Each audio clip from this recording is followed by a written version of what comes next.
So now students move to our next question. This is a very important question. Almost every year you will get this type of question in your paper. So concentrate here. What is an irrational number? First of all, irrational number are those which cannot be written in the form of P upon Q. इस question बस इतना याद रखना है कि irrational number वो होते हैं जिन्हें हम P upon Q की फॉर्म में नहीं लिख सकते और यही हमें प्रूव करना है.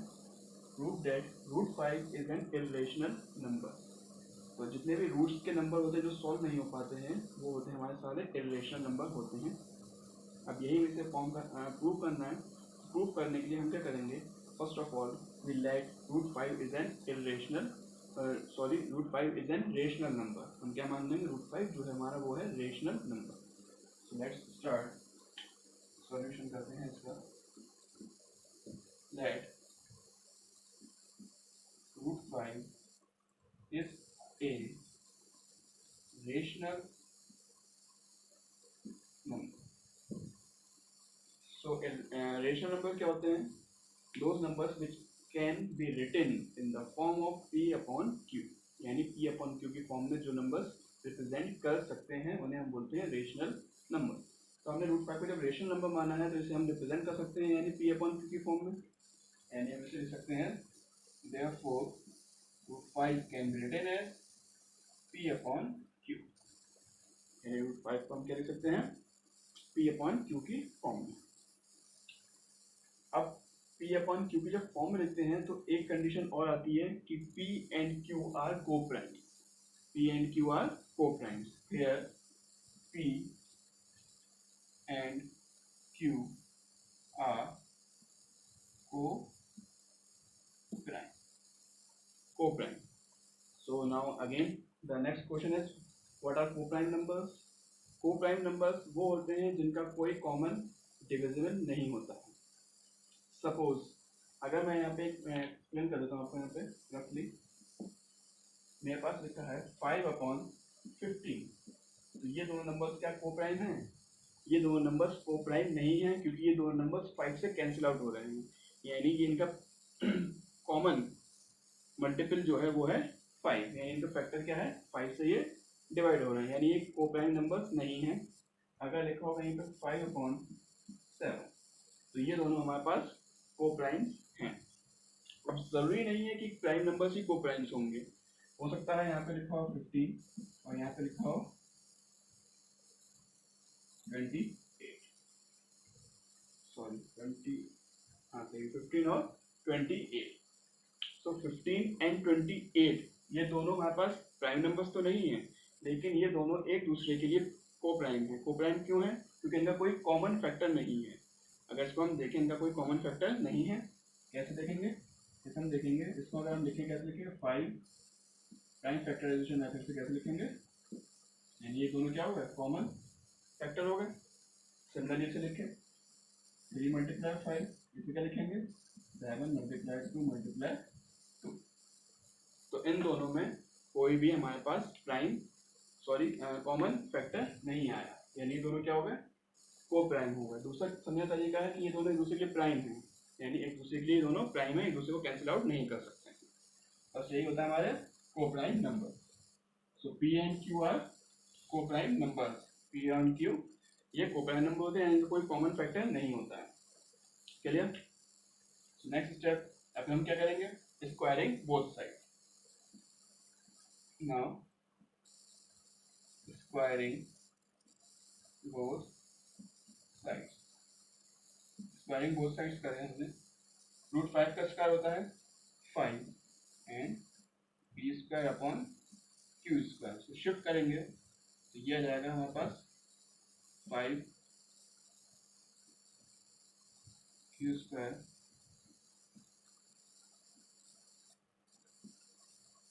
हमारे पास Q स्क्वायर की जो वैल्यू आई है वो आई है P स्क्वायर अपॉन 5. हमारे पास Q स्क्वायर की वैल्यू क्या आ रही है? P square upon 5. रिप्रेजेंट कर रहा है कि P स्क्वायर है वो डिविजिबल है 5 से. यानी P स्क्वायर हमारा जो है वो डिविजिबल है 5 से. Since P square is divisible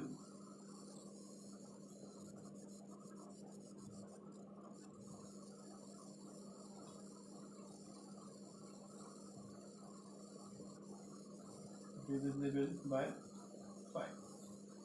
अब पी स्क्वायर हमारा डिविजिबल किससे है? 5 से डिविजिबल है। आपको शो नहीं हो रहा है।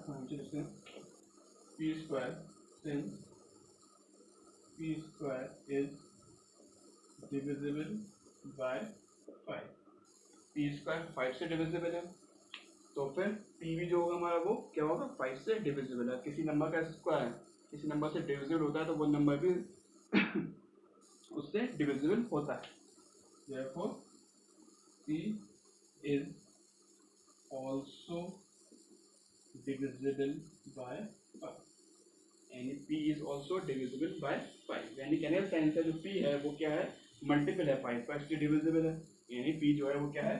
5 का मल्टीपल है। Therefore, let P is equal to 5C।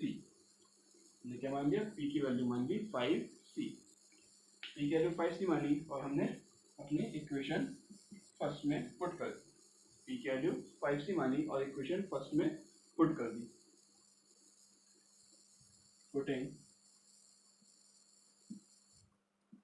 Value of P in equation first, equation first में हमने P की वैल्यू पुट करी, तो we get what we get? Q square is equal to P square means 5C square upon 5 is equal to 25C square upon 5। We get Q square is equal to 5C square and the value of C square is equal to Q square upon 5. Now same condition for Q also. Q की same condition आ गई। Q is also divisible. Q square is also divisible by 5. Hence Q is also divisible by 5. Since Q square is also divisible by 5 and Q is also divisible by 5। अब हमारे P and Q दोनों divisible हैं 5 से, लेकिन हमने यहाँ पे एक कंडीशन अपनी मानी थी कि P and Q आर कोफ्रेंड्स। ये हमारा जो हमने लेट किया था वो रॉन्ग हो गया। क्या हो गया? रॉन्ग हो गया। तो उसके बाद हम क्या लिखेंगे?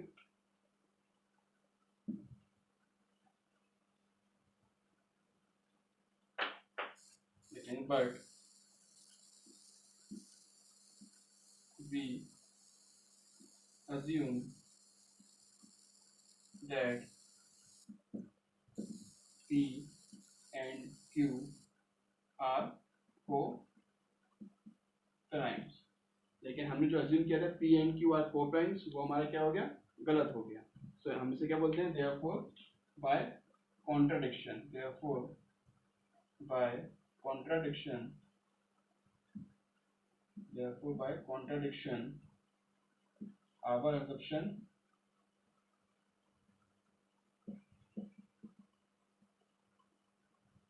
our assumption is wrong. Hence root 5 is an irrational number. Therefore root 5 and is an irrational number। और ये हमारा क्या हो गया? प्रूफ हो गया। Hence